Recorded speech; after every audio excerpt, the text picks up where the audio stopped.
Y por fin llegamos a la tercera parte de esta serie de videos analizando, y yo creería que esta va a ser la más difícil hasta el momento. ¿Por qué digo difícil?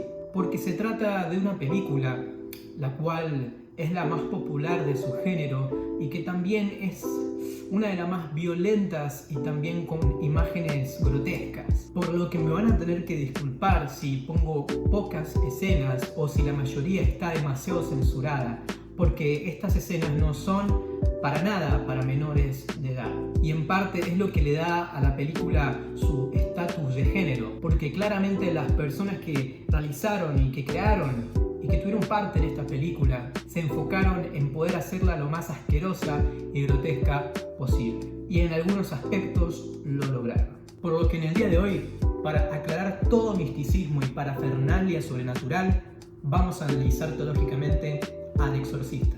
Y como ya mencioné, voy a estar censurando muchas partes de estas escenas porque contienen lenguaje inapropiado, imágenes inapropiadas y claramente no quiero que me censuren el video, y también no quiero que si hay menores mirando esto puedan llevarse una mala impresión.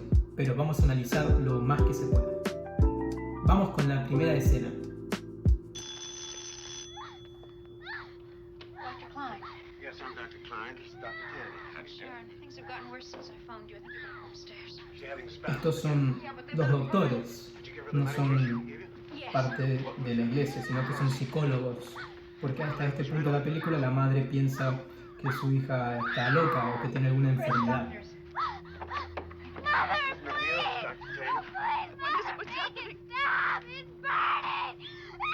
Y vamos a ir de 0 a 100.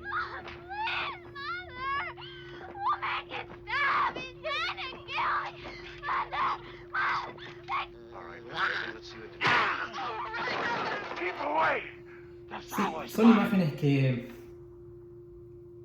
son horribles, son asquerosas. ¿Qué te puedo decir? Está empezando a hablar en otro, como si fuera otra persona, como si tuviera otra persona metida adentro.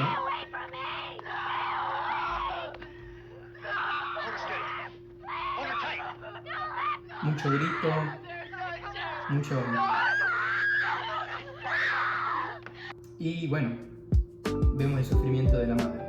Esa fue la primera escena. Ahora voy a mostrar otra escena que quiero que vean ustedes el progreso de cómo la película muestra a una persona que comienza a estar poseída y cómo ya en últimas instancias ya parece salido de una historia de terror, parece salido directamente desde el infierno, como Hollywood retrata el infierno. Así que es como dije, es difícil analizarla, por eso quizás no me notan hablando mucho o haciendo distintos comentarios, pero les aseguro que cuando abramos la Biblia y empecemos a ver con el ojo bíblico, todo esto va a cobrar sentido y van a ver lo que es real y lo que es irreal. Veamos la segunda escena de la película y van a poder notar que la cosa ya está bastante grave.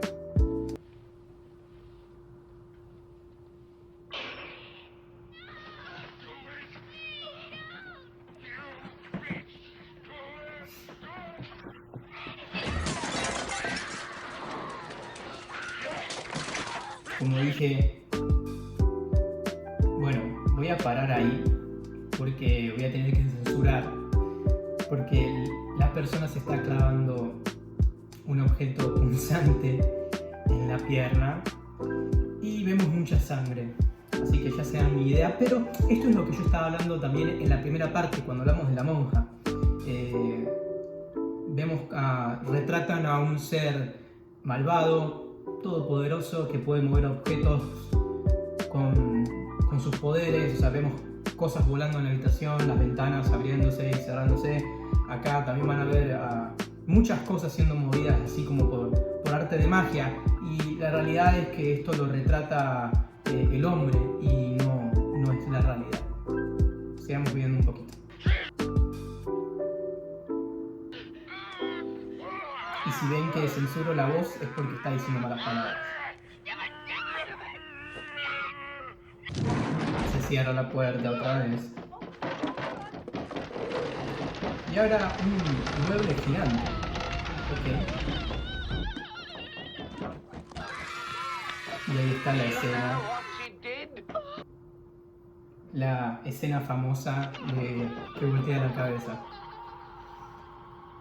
Y hasta ahí lo vamos a dejar.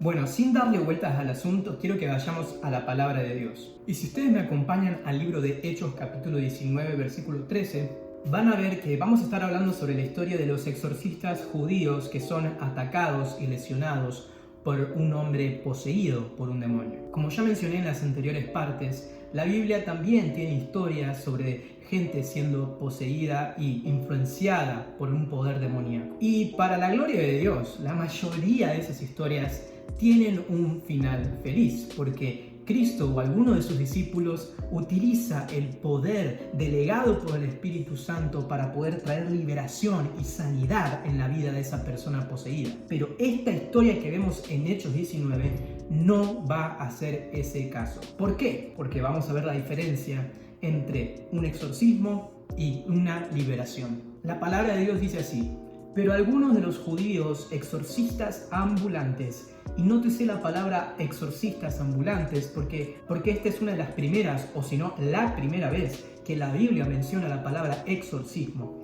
Dice que intentaron invocar el nombre del Señor Jesús sobre los que tenían espíritus malos, diciendo: os conjuro por Jesús, el que predica Pablo. Había 7 hijos de un tal Esceva, judío, jefe de los sacerdotes, que hacían esto.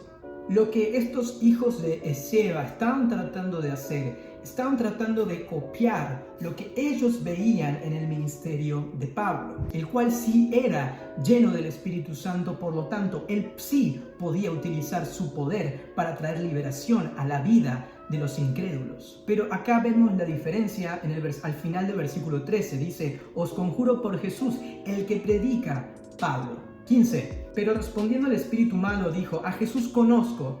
Claro que sí, y ya lo mencionamos en las partes anteriores, que los demonios y Satanás conocen muy bien el nombre de Cristo.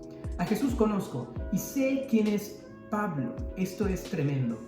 Pero vosotros, ¿quiénes sois? Y el hombre en quien estaba el espíritu malo, saltando sobre ellos y dominándolos, pudo más que ellos, de tal manera que huyeron de aquella casa desnudos y heridos. En otras palabras, salieron humillados. Esto nos les recuerda a lo que recién vimos en esta película. Y creo que ya en estas 3 partes ya hemos hablado demasiado de quiénes son estos espíritus inmundos o impuros y por qué están aquí en esta tierra. ¿Cuál es su propósito detrás de todo este trabajo demoníaco?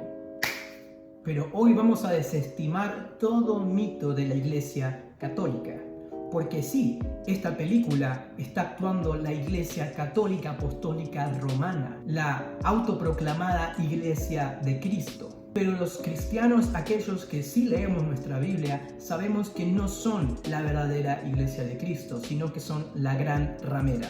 Y si no saben a lo que me refiero, les invito a leer el libro de Apocalipsis. La primera diferencia que yo veo en cómo la Iglesia Católica supuestamente hace sus exorcismos y cómo lo hacían los apóstoles y Jesús en la época de la Iglesia primitiva, en la época bíblica, es que ellos sacaban a los demonios con palabras de autoridad, no con un ritual. Vemos múltiples veces en la Biblia que con una sola orden, esa persona que estaba poseída quedaba liberada. Jesús lo hizo y los apóstoles también lo hicieron. Y ellos lo hacían en el nombre de Jesús. Nunca había un enfrentamiento, una discusión, ni reprensión, ni insultar a los espíritus. Como mencioné en la primera parte, la palabra exorcismo en la Biblia solamente aparece en Hechos 19, que solamente se refiere a personas que no eran cristianas, que practicaban un exorcismo ambulante. Por lo tanto, estamos hablando de un concepto heredado de otras tradiciones culturales o religiosas que no tienen lugar en la Biblia. Por lo tanto, esto nos lleva a pensar que un cristiano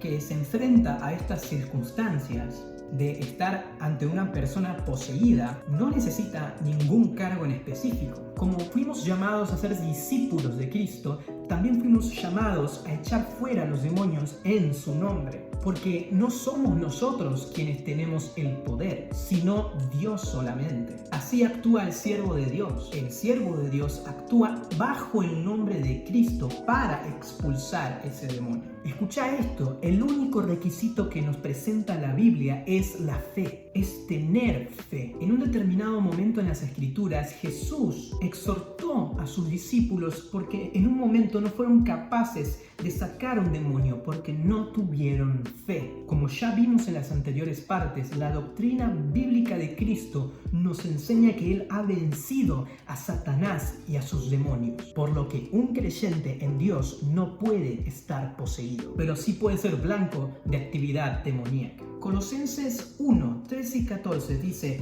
el cual nos ha librado de la potestad de las tinieblas y trasladado al reino de su amado Hijo, en quien tenemos redención por su sangre y el perdón de pecados. Y Romanos 8:37 dice: antes en todas estas cosas somos más que vencedores por medio de aquel que nos amó. Y si todavía no te quedó claro, la palabra dice que Satanás y sus demonios no pueden tocar a un hijo de Dios. Primera de Juan 5:18 dice: sabemos que todo aquel que ha nacido de Dios no practica el pecado, pues aquel que fue engendrado por Dios le guarda y el maligno no le toca.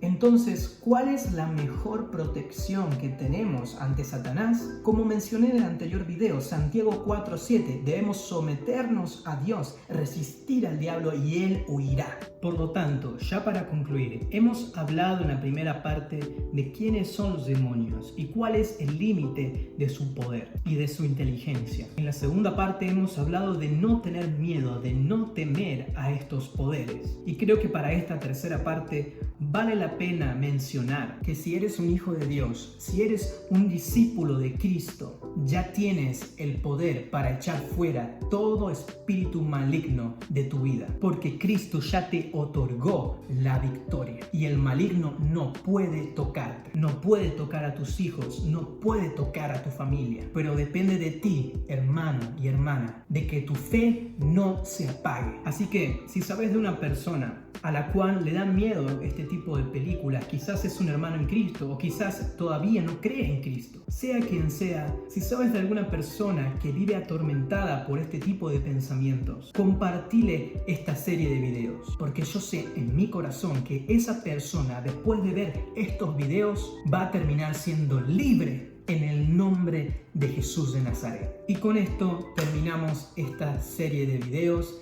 Si ustedes tienen alguna recomendación, déjenla en los comentarios y voy a estar respondiendo a cada una de sus preguntas. No olvides suscribirte, darle me gusta o no me gusta si es que no te gustó. Te mando un saludo y nos vemos en la próxima.